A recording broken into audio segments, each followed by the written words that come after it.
It's been a crazy 24 hours in Gaza, a roller coaster of emotions. First despair, then joy, and then despair again. All of it over a ceasefire. On Monday, a deal looked very unlikely. Hamas was not budging on its demands, and Israel was set on attacking Rafah. But late in the day, some positive news trickled in. Hamas had agreed to a ceasefire.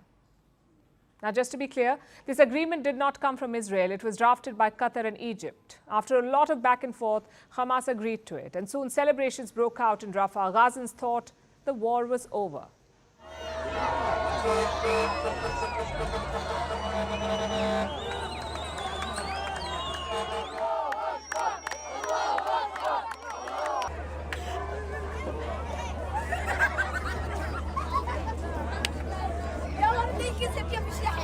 الحمد لله حمد الشاكرين الحمد لله حمد الصابرين.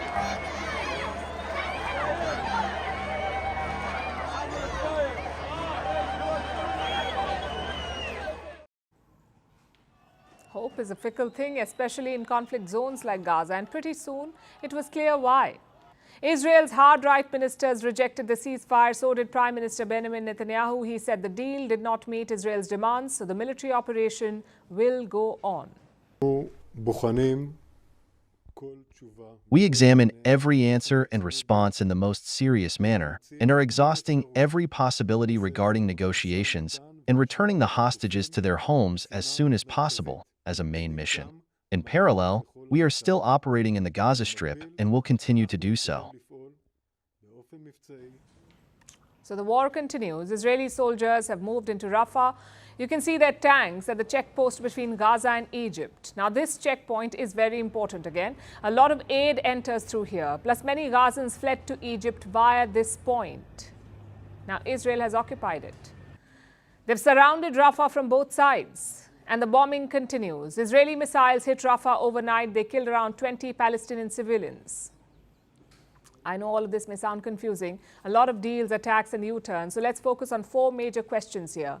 What was the ceasefire deal? Why did Israel reject it? Why did Hamas accept it? And what happens next? First of all, the ceasefire deal. Reports say it had three major phases. In the first phase, Israel would leave the heavily populated areas of Gaza. Hamas would then release hostages, around 33 of them, all women and children. In return, Israel would release Palestinian prisoners. How many? 30 for each Israeli hostage. That's phase one. In phase two, Israel would fully withdraw from Gaza. In return, Hamas would free captive soldiers. And finally, phase three, exchange of all remaining captives or their remains. Also, a reconstruction plan for Gaza. This was the ceasefire deal proposed by Qatar and Egypt, the one that Hamas accepted. Each of these phases would last 6 weeks. So the whole plan would have taken around 5 months, which brings us to the second question. Why did Israel reject it? Well, from the looks of it, Netanyahu was caught off guard. He did not expect Hamas to agree. Just look at the events leading up to it. Israel dropped pamphlets in Rafah. They asked the civilians to evacuate the city. Plus, the sentiment in Qatar and Egypt was not positive. Neither side expected a breakthrough, which is why Israel's response is half-baked. Yes, Netanyahu has rejected the deal, but he also said that negotiations will continue. Now to question 3.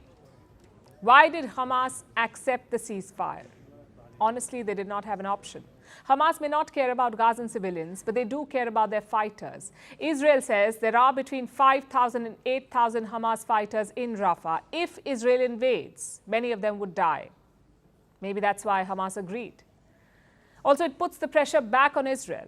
Hamas can go and tell the world, we agreed to a ceasefire, yet Israel attacked us. So don't blame us for the destruction. Blame Israel. In fact, a Hamas official said exactly that. He said the ball is in Israel's court.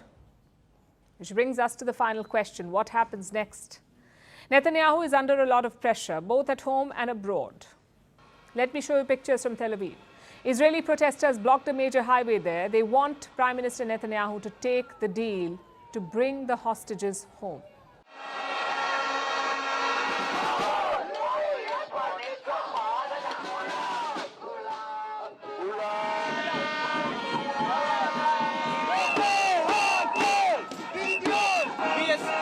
expect from the Israeli government to take this deal to save all the remaining hostages who are still alive. Save lives. Don't talk about fighting in blood.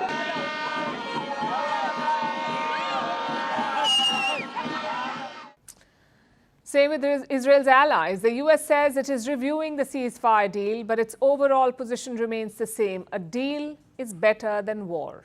We continue to believe that the hostage deal is the best way to avoid that sort of an outcome while securing the release of those hostages. In spite of this warning and these requests, the attack started yesterday night. I am afraid that this is going to cause again a lot of casualties, civilian casualties, whatever they say. So once again, all eyes are on Netanyahu. His military is poised to strike Rafah. The evacuation order has been given. The border crossing has been occupied and the bombings continue. It's now a question of sending soldiers in. Will Netanyahu give that order? He's got a lot of factors to consider. His right-wing allies want him to ignore Hamas, to go ahead with the offensive. The families of hostages want the opposite. They say, take the deal. His allies abroad are saying the same. But what if he takes the deal and Hamas was bluffing?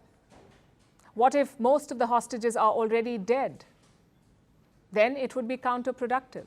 Netanyahu would be the leader who was duped by Hamas, not once but twice.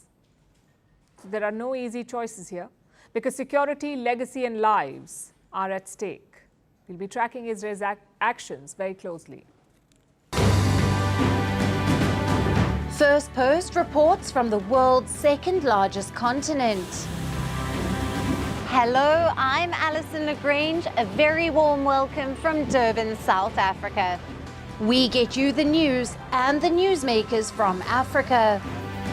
South Africa goes to the polls on the 29th of May. I will track the election and bring you ground reports. Is it the end of the road for the African National Congress? And will former President Jacob Zuma stage a dramatic comeback? From elections to climate change to innovations and opportunities. As the world's attention shifts, we report from Africa, the heart of the global South. Join me every weekday live on First Post.